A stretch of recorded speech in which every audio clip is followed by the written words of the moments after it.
Bienvenue à Alès, capitale et porte sud des Cévennes. Ce territoire suffisamment remarquable pour que l'UNESCO ait décidé, en juin 2011, de l'inscrire au patrimoine mondial de l'humanité. Décision consacrée par la visite du président de la République lui-même. Bienvenue dans la deuxième ville du département du Gard. Seule ville du Languedoc à arborer 4 fleurs sur ses panneaux d'entrée, un label prestigieux obtenu en 2008, renouvelé en 2011, et dont seulement 205 communes de France sur 36 000 peuvent se prévaloir. Parfaitement située au pied des Cévennes, Alès se définit comme la ville-centre d'un territoire audacieux. C'est le sens de la campagne de communication Alès, l'audace en Cévennes, lancée dans les cinémas et les médias du Grand Sud fin 2012. De plus en plus attractive, la ville accueille chaque année entre 500 et 700 nouveaux Alésiens.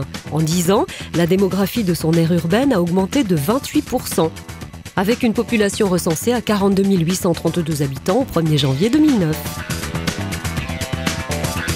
Cet afflux de population symbolise, s'il en était besoin, la qualité de vie qui règne à Alès.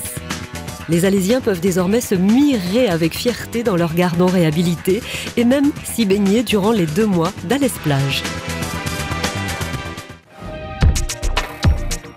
Ces 15 dernières années, la ville s'est métamorphosée avec la construction d'immeubles neufs, la réhabilitation de l'habitat ancien et une politique volontariste en matière de logement social. De nouveaux projets d'urbanisation vont modifier le centre-ville, notamment avec la remise en valeur de la place des Martyrs. Le premier agenda 21 de la région, signé par le Grand Alès en 2007, participe pleinement à la qualité de vie locale avec des actions fortes de développement durable.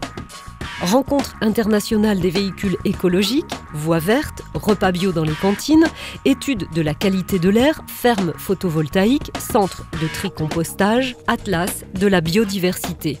Ces réalisations ont été saluées par de nombreuses récompenses, comme la Marianne d'Or ou les rubans du développement durable, décrochés en septembre 2012 pour la 3e fois consécutive, ce qui est une performance unique en France.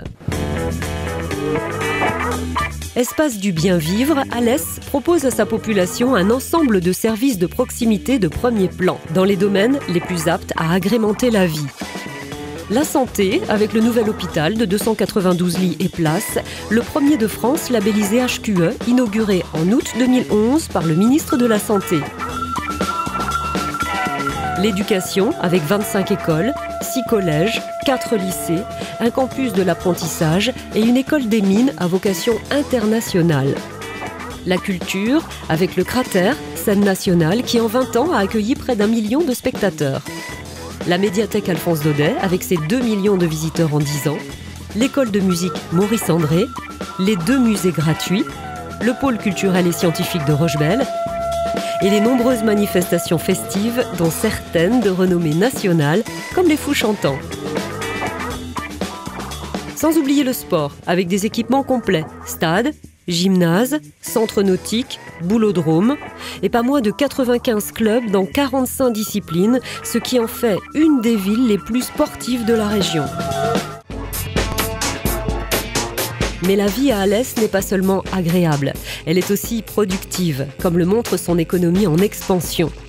Selon une enquête de l'Observatoire de janvier 2012, le nombre d'entreprises sur son bassin d'emploi a augmenté de 73% depuis 2003.